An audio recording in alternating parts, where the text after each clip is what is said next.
Temptation Island is coming back. New episodes on Netflix. I have seen most of the episodes, rough cuts on most of the episodes, and it is, as the kids say, fire. Really, really, really great. Netflix did their thing. It is a great season. And they announced this week that it's going to drop March 12th. So I'm asking all you guys to check it out. I think it's going to be great. We're coming right on the heels of Love is Blind, which, I'm not a big reality show watcher. I think I've said that before, but I do watch Love is Blind. Me too. I like that show.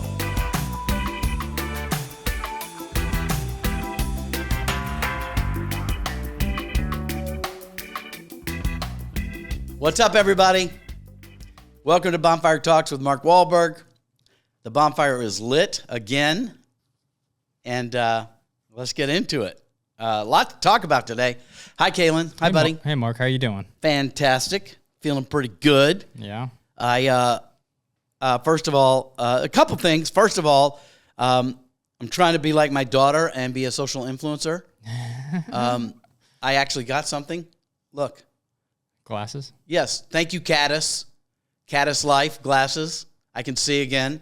And it's important because what I'm about to tell you is that I'm actually going to be doing a lot of other people's podcasts soon. I'll tell you why in 2 seconds. Hang on. We're getting there.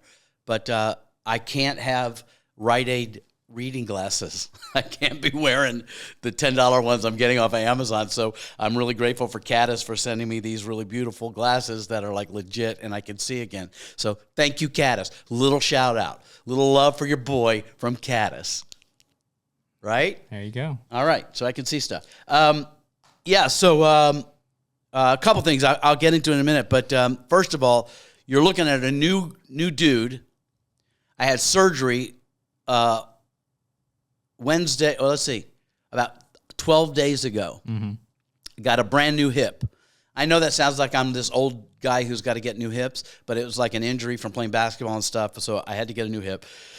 Went in, had the surgery, walked out of the surgery an hour and a half later, walked out of the surgery. They gave me a walker and a cane, and I'm like, nah, I'm not going out like that. Went straight from the hospital out to lunch. Walked around a half a mile that same day. I've had zero pain. I am loving life right now.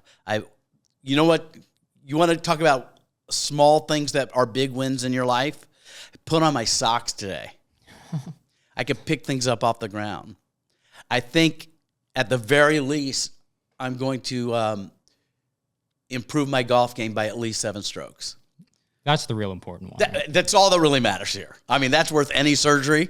And to be able to bend down and pick the ball up, that's a big win. So lots of big wins in Wahlberg Universe today. Pretty psyched that I can walk, almost run, and put on my pants and no pain. So that's great. Shout out to Dr. Yun. Well done, my man. Been wanting to make an announcement for quite some time. It's been a while. It's been a minute. You've teased it. I teased it over and over again, dangerously, because I'm not supposed to. But I think I can legally say this now because it's been in Variety and it's been all over the press that Temptation Island is coming back. New episodes on Netflix. I have seen most of the episodes, rough cuts on most of the episodes, and it is, as the kids say, fire. Really, really, really great. Netflix did their thing. It is a great season. And they announced this week that it's going to drop March 12th. So I'm asking all you guys to check it out. I think it's going to be great. We're coming right on the heels of Love is Blind, which, I'm not a big reality show watcher. I think I've said that before, but I do watch Love is Blind. Me too. I like that show. I don't do much reality. Mostly I sit in bed while my fiance watches her reality shows. I think that's a lot of guys' reality. But there's 2 that I watch, and one of them actively with her that I watch, and one of them is Love is Blind. I find it fascinating. Because, first of all, I love the show because the relationship is born out of conversation only. Yeah. And I know that's such a simple concept. I know it's sort of a gimmick and everything, that they get engaged before they see each other and all that stuff. But I think there's so much value in the fact that you're not building a relationship on physical attraction. You're building it on other things. And then you see if the physical attraction is there, which is important. Can't stop watching it. Fucking love it. And it works a lot better than a lot of these. Like, I see couples from previous seasons, they're still together. They got married, they're still together. It's like, I think it happens. The rate of it being a real successful relationship seems to be more on that show than other ones. Well, every season there's at least one couple that makes it through, gets married, and stays married. Yeah. And I think that's really kind of sick and really fun to watch. So I'm pretty psyched about that. That's going to drop February 14th. So it's coming up like now. And so I'm really excited about that, and I'm excited that I think I'm going to be able to talk about that. So we're probably be doing some chat about Love Is Blind. For me, like, you know me, and my thing is relationship and what's going. I always talk about like the things I do on Temptation Island, and you'll see it this season. Is that like in the Bonfires, which is why we named this Bonfire Talks. You know, for those of you who don't know, that process. I think you know this. That process is really free form. So the show is the show, and the reality's happening, the mess is going on and everything. But when they come to the bonfire and they see a clip of what their boyfriend or girlfriend is doing on the other side of the island, and then we talk about it, there's no script for that. So we just kind of chop it up. And well, because again, I watch these reality shows with like a grain of salt or an eye or whatever, and I see things in reality shows and go, okay, that's scripted. Okay, the producers set that up. Like, clearly this isn't like organic. And I've heard you talk about Temptation Island and the season that you filmed, and so much of it seems to be so much more organic and real and raw than like all these other shows where you're like, oh, that's all just set up. There's some things about Temptation Island that make it different than other reality shows. I mean, it's the same in that it's messy and it's scandalous and all the stuff. The good stuff. The good stuff. But there are a couple of things I think I need to point out that I think are really, really big, and why the show has kind of survived is that there's no prize. They're not playing to win anything.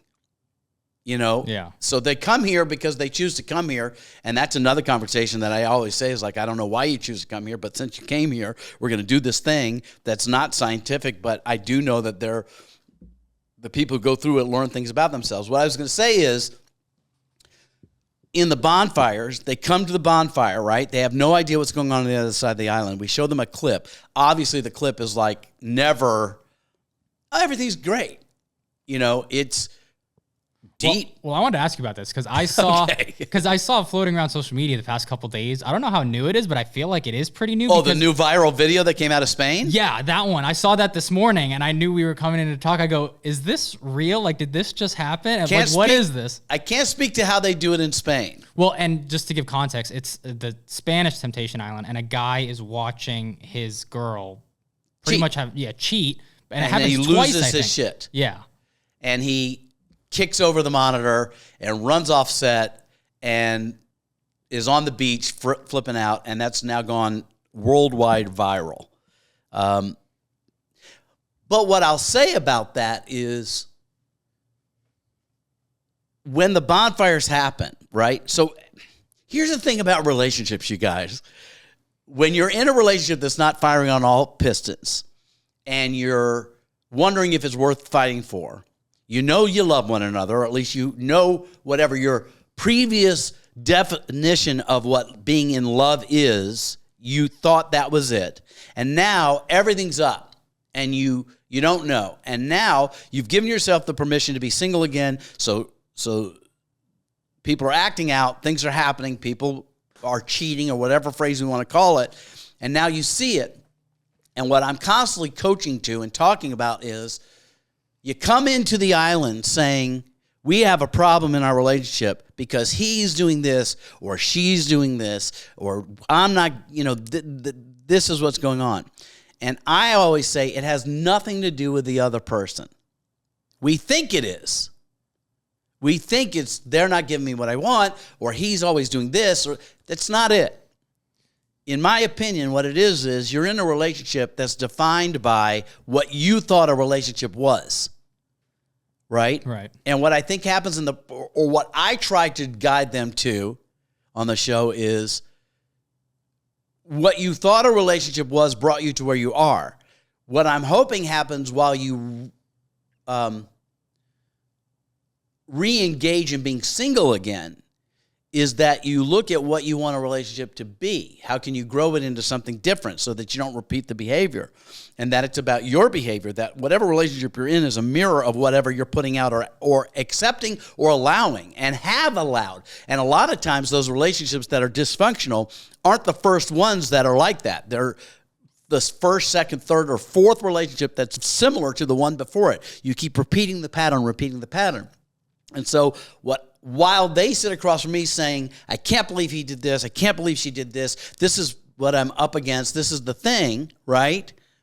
I'm constantly saying, yeah, that may be true, but what is it you want? What is your definition? What's going on with you that has you be in this relationship? Let's take the onus off of their behavior and put it onto you.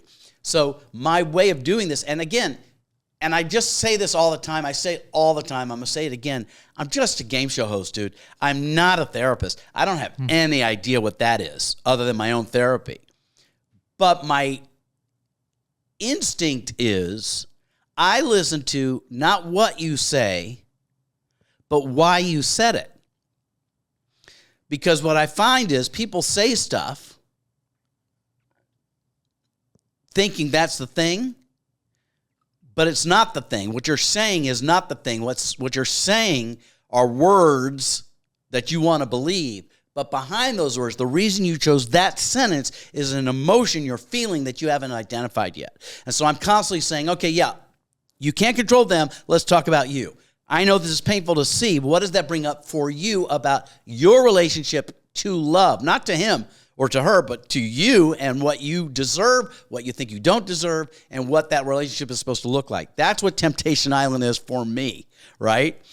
Now, what happens in the villas and the stuff around the pool and all that, it's crazy. That's just crazy. Blows my mind. By the way, I've said this before, but so that you're clear, when those clips are shown, I'm seeing them for the first time. I was just going to ask you, are you like, when everything else is happening and you're not at the bonfire, are you like sitting there watching all the cameras, like all the activity as it's happening? Or are you? No, they bring you in.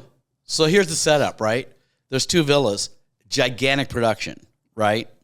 And it's going 24 hours. Right. And you could sit in the story truck where the producers are watching and just watch, right? Mm-hmm. And I think there's an argument for doing that. I never do that. My experience is I have nothing to do with the reality part of the show. I come in and I do my thing and I get out and I don't watch anything else. So when we get to the bonfires, I have an idea of what the story is. They kind of let me know where things have progressed, through paper or an email. But when I sit down with them, I try to clear my mind. And anybody who's seen me on set, like before the cast comes in, and they're blocking lighting and stuff like that, I could have a stand-in doing it and stuff. I sit there and let them block it around me, and I'm literally sitting there quietly, and I know people think I'm just posing, but I'm kind of meditating quietly. What I'm doing is calming my brain and opening my mind to just listen to what's about to happen. So these clips that somebody has chosen, and maybe I have some idea what's in them, I've asked for, and they've obliged me in saying that my process is I don't want to see them. Because I want to be honest when I say to them, I have no idea what's in this clip. Let's watch it together and see what comes up. And my response is always the same. What did you see? Right? Now, I choose those words on purpose because what is on the screen that we see, because we're not connected to it, is one thing. What comes out of their mouth is something entirely different. And if you listen, and by the way, here's a tip for you guys, that if you listen deeper, not to what is said, but why it's being said, it gives you some insight to what's going on that's true and emotional. So what I say is, what did you see? And then when they say back to me what they saw, it's often not at all what I saw or what you saw. And then that's where we can start the conversation. And that conversation happens free form. And props to Netflix, by the way, and the producers, because they let me do that. They just let me go. And if we could do the bonfires as a live event, that would be outrageous. It's crazy and really intimate, and I love it, and I cherish it, and the connection I have with the people that they allow me to go there with them, I don't take lightly. So it's really kind of phenomenal. It is the joy of my life professionally, is to be able to do this with this show that's sort of just whatever, but to me it's real, and to them it's real, and it gets really, really deep, and that's I think what makes the show to some degree special. So what I'm constantly trying to talk to them about is, all right, this isn't easy. What you saw hurt. And that it hurt is a really important thing to acknowledge, because if it doesn't hurt, it lets you know that you don't care anyway, right? So I'm constantly saying that if you are feeling something visceral, that's an answer to your questions. And if you're not feeling anything at all, that's a bigger answer to your questions, right? And neither of them are wrong, but they're really informative. And if you can take that and kind of, try it on, you might get some insight. And I'm constantly saying, before you can have a relationship that you're fired up about, that's going to last, that's the real thing, you have to define what that is for you. And I think what happens in relationship a lot of the times is we don't define it from a healthy relationship standpoint. We define it by our past experiences, where we are, one, acquiescing to, 75% of this thing is good and 25% is not. Mm-hmm. Or we're repeating toxic behavior that we think we don't have any other choice but to do. Mostly because we have an opinion about ourselves that's not a high opinion, that we don't deserve more than this. And so, especially with the women, I'm saying, maybe you can consider that your value is greater than what you're allowing in your life. And men, maybe you can consider that that the payoff for you in a relationship, in a monogamous relationship with somebody you love, and honoring that, has more value than what you think would be fun in wilding out, right? And so I'm constantly saying, look, you're having a problem because from a sexual standpoint, you want to do this and she's not down, and so now you have a chance, and so you do this stuff. But is that really what this is about? Because is that leaving you feeling more in love at the end of the day? And the answer usually isn't that. So it's always, for me, I'm trying to just ask the questions, not dictate. It kind of comes off sometimes like I'm dictating to them, but really I'm asking the question, what is it you want? Do you know? Do you know what you want in a relationship? Like, do you know what you're not getting and you wish you had? Do you know what you're not doing and you wish you were doing? And that conversation that happens at the bonfire sometimes, moves some stuff around for people. It definitely does for me. Definitely gets me right in the feels. So anyway, that's kind of what that experience is for me, and it's difficult and leaves me feeling some kind of way after every time we do it. But I don't take it lightly that they're willing, that the people on the show are willing to go there with me. And I also love, my favorite thing is to watch the evolution of people who are on the show come in feeling a certain way, believing certain things to be true, and then having an epiphany of, wait a minute, there's another possibility here. And my hope is that possibility brings them closer together. In my world, if all the couples on the show were to figure out what's going on and then leave together happy, that'd be a win for me. Not for you, it wouldn't be fun to watch. But for me, that's a win, right? That's a win. But ultimately, I say to them, I'm 100% committed to all 8 of you, because there's 4 couples, all 8 of you leaving here in a better place than when you came here. And that just brings me to a point, and that doesn't even necessarily mean staying with the couples that they're with. And I say that. We've had former Temptation Island contestants on the show, and like Caitlin Tufts was a perfect example. Didn't work out, not great. Goes back to, where is it, North Carolina or Tennessee or something? South Carolina, and now she's thriving with her new man. Engaged, yeah. And And I recently I follow everybody because I'm a little codependent, but they're just loving life. And I'll go further to say that the guy she came to Temptation Island with, Hall, who became sort of the bad guy of the series because he kind of broke off the engagement and fell in love with this other girl who was a single there and all that. They're still together. Oh, really? And really, really happy, it seems. Again, I haven't talked to them, but I follow them. So, I think a phenomenon on the show that is pretty real is that a lot of people, singles too, because the singles journey is as important to me as the couples journey, that oftentimes what happens, and maybe it's just their time in life, I don't know, but it seems like people who come on the show, there's an incredible amount, just as on Love is Blind, there's an amazing amount of people that actually meet their love, fall in love, get married, and stay together. On my show, I'm amazed at how many people come into this show in a certain way, having had their relationship experience be what it is up to this point, then leave, either apart or together or whatever, and then the next relationship they're in becomes a forever relationship. Yeah. Which speaks to what I'm saying. If this process, as messed up as it may be, gets you to an understanding of redefining what a relationship is, and then the next one lands, that's a win, right? And the way I describe it to them on the show is like, when you're in like 6th and 7th grade, you meet somebody at lunch, and by the end of the day, you're like, I'm in love. And you say, I love you. And she says, I love you. And you are dating for like a week, and then you break up. And then you get into high school, and you fall in love with somebody else, and you're like, well, whatever I thought love was when I was in 7th grade, that wasn't love. This is. And then that falls apart. And then you get a little older, and then you redefine it. You're constantly redefining, stepping up your game, and realizing that the word love, what love is a far bigger experience than what we had previously defined it to be, right? And so even in this show, these are mature adults. Well, they're adults. I don't know how mature some of them are. I don't know how mature I am. But they have it that they know what love is, and that brought them here. And I'm saying, okay, I know you think you know what love is, what real love is.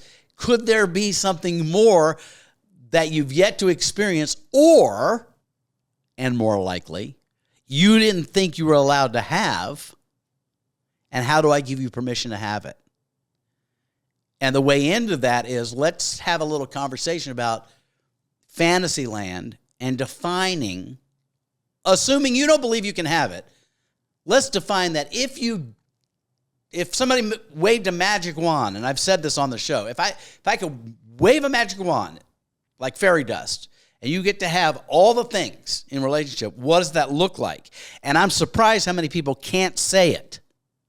They can't articulate that because they haven't even considered it, that they're worth having a full, healthy, loving, passionate, trusting relationship.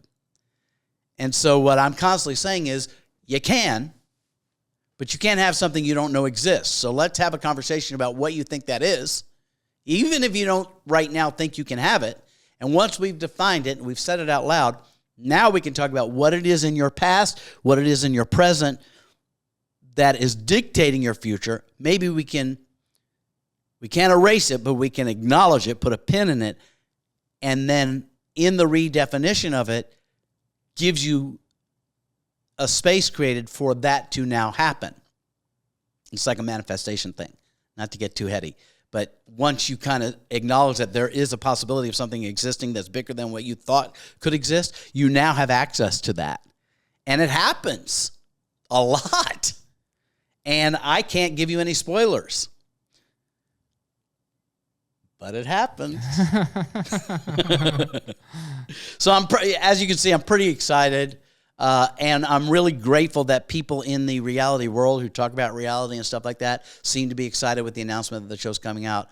This is like one of the longest running reality shows that there is, right? I mean, this was like The Bachelor, The forever. Bachelor, but like when did Temptation Island first? What year was it? So the first season was in, I think, 2001. Yeah, that's a pretty good run that this show. Yes, great. Well, there was a big 18-year gap. Yeah, well. But then it came back, and we got 5 seasons on USA, and now this version of it on Netflix is, in my opinion, the first time ever we're doing it at the level it was supposed to be done. Because Netflix, they know what they're doing. And the cast is great, producers are great, and I'm doing my thing. So yeah, it has been a very, very long run, and it is a very unique show, and it's worldwide now. And we were just talking about this clip that just happened from Spain. Temptation Island, Spain has gone viral. As a matter of fact, this morning I saw something that like this hip hop duo has made a song about the clip that happened, this viral clip, and I saw the clip. It's pretty visceral. It hurts to watch. Poor guy. But yeah, so we'll see, man. It's it's going to be March 12th. It'll drop, and I hope you guys will like it, and I can't wait to hear what you have to say. And so let's talk about the podcast moving forward. I don't know yet what I will be allowed to talk about, but my hope is that I don't really even need to talk about the show. What I'm hoping is that I can have this space be a conversation about relationship and love, similar to what we talked about on the show. Right, with other people. Some of them may be involved in Temptation Island, some of them not, but that's kind of what look. There's no accident that I'm doing this show and it's the thing that I kind of dig.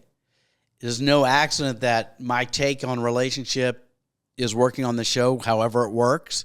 And when I started this podcast, that kind of was what I wanted to do, was to talk about how we interact with each other, how we can have a life full of joy and passion and love and less pain and more laughter. I think that was almost a quote from my introduction. Mm-hmm. And honestly, for legal reasons and because we really can't talk about what has now been revealed, I haven't really been doing that. I've been talking about everything else, and I hit on it from time to time, but just hanging out with you guys, which I adore.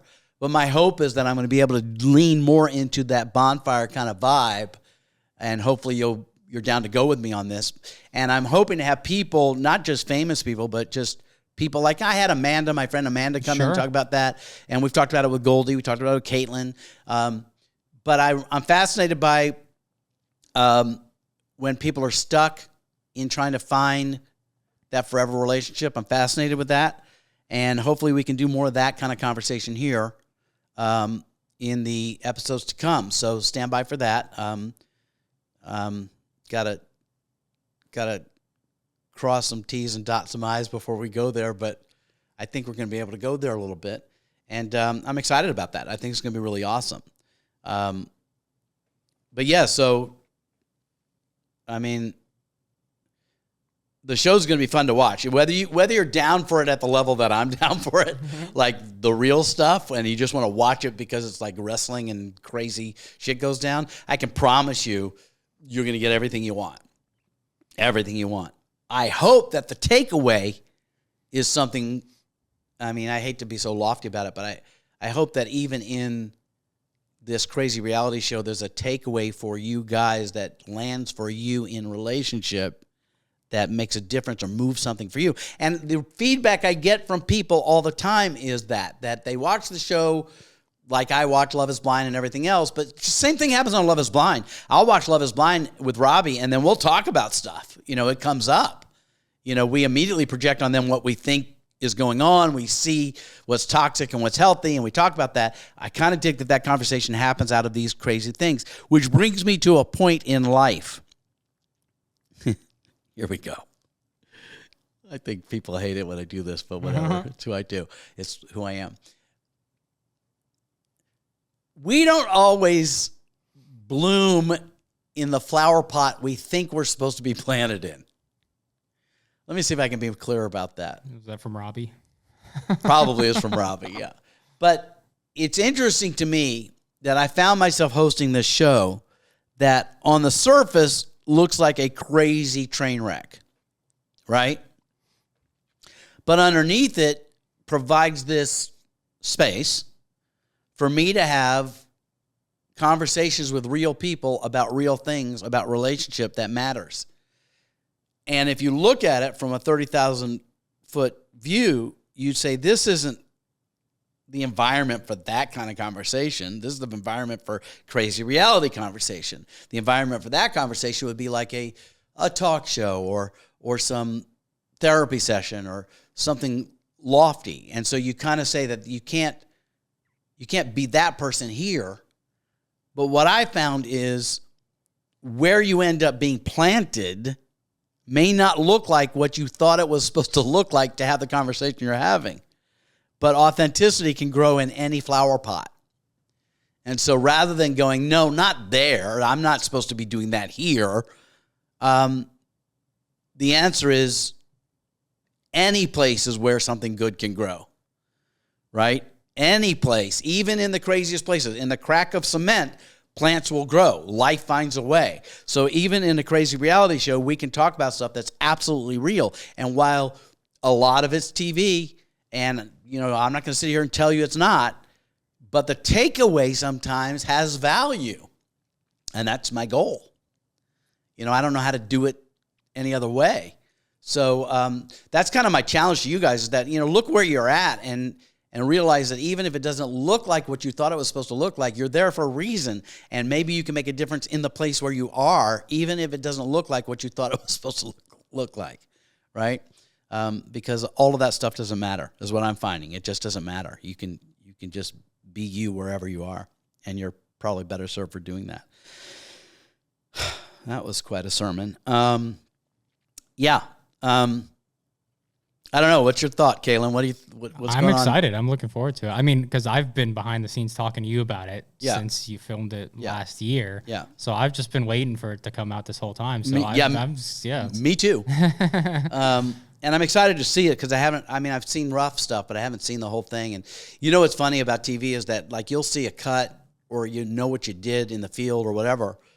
But when it airs, literally, even if I see the exact episode finished and I watch it on a feed they give me, it plays and hits different when it airs for all of you.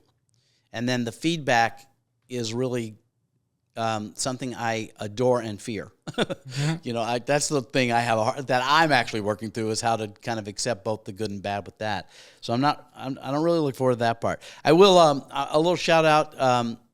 Some people out there, big voices out there have expressed excitement about the show coming out.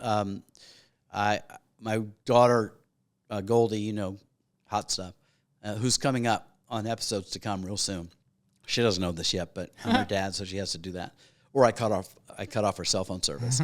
But she hit me up, and she's like, "Oh my God, Nick Viall's talking about Temptation Island and you," and fan of his podcast, the Viall Files. And if I'm mispronouncing it, it's because I'm a fucking boomer, so just get over that. But he does great work out of Bachelor Nation, and he's got a huge following. He's huge. So just wanted to say, hey, Nick, thanks for the shout out. Thanks for the support on that one. And, hopefully I don't disappoint on that one. But yeah, so it's been encouraging that people are excited about the show coming out. I'm definitely excited about it. I'm excited about Love is Blind coming out. I'm thrilled that we're right after that. So that's going to be a roller coaster coming up real soon. So yeah, that's what I got to tell you. I'm pretty excited to drop that news. If you have comments about it, I'd love to hear it. The trailer is supposed to come out pretty soon, so that'll be fun to see. And then just, watch Netflix. We're going to be there soon. You know how I feel about Netflix. It's my go-to. And not just because I work there. It was my go-to before I worked there. But it's definitely my go-to now. So, yeah, that's really all I want to talk about. Is I wanted to make an official announcement that, we're coming out. It's March 12th. I don't know the amount of episodes are dropping and what that schedule is going to be like, but I assume it's going to be similar to what's going on with Love is Blind, but I really don't know.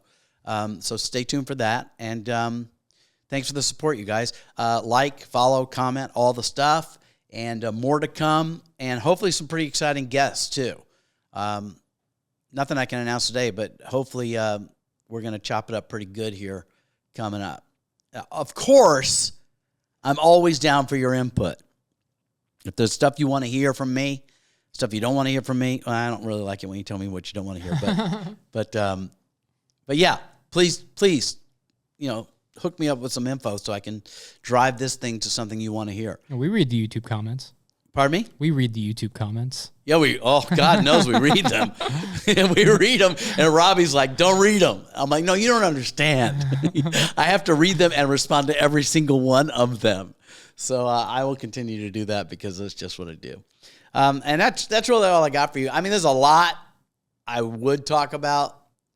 Yeah, but not today. Let's just stay with this. So, yeah, there you go. It's your boy right here. I'll be here. And we've been going like every other week lately, but I think we're going to go back to every week. So look to that. And thanks for those of you who've been supportive and any new people, welcome. And that's it. Anything, Kaylin? Anything you want to add? Looking forward to the future here. I'm looking forward to a couple things. I'm looking forward to seeing Love is Blind. I'm really looking forward to seeing the Temptation Island. And I'm very much looking forward to playing basketball again with my brand new hip, where I told the doctor, like, I have in my mind, Kaylin, that baseball movie, I think it's called The Rookie. Dennis Quaid? No, not that one. The one where the kid breaks his arm. Oh, yeah. And then all of a sudden, the way it comes back, he can throw like a million miles an hour. That's what I'm hoping happens with my hip in basketball. Like, I hope I'm going to go out there like in a month, and I'm going to go to like do a layup, and all of a sudden I'm going to be above the rim. So, that's the miracle I'm hoping for. But I think we know what that outcome's going to be. Your boy's going to be throwing up more bricks in 25. But whatever. All right, that's it, guys. I'm just killing time now. Thanks for listening. I'll see you soon. And more info to come as I'm allowed to tell you. Peace.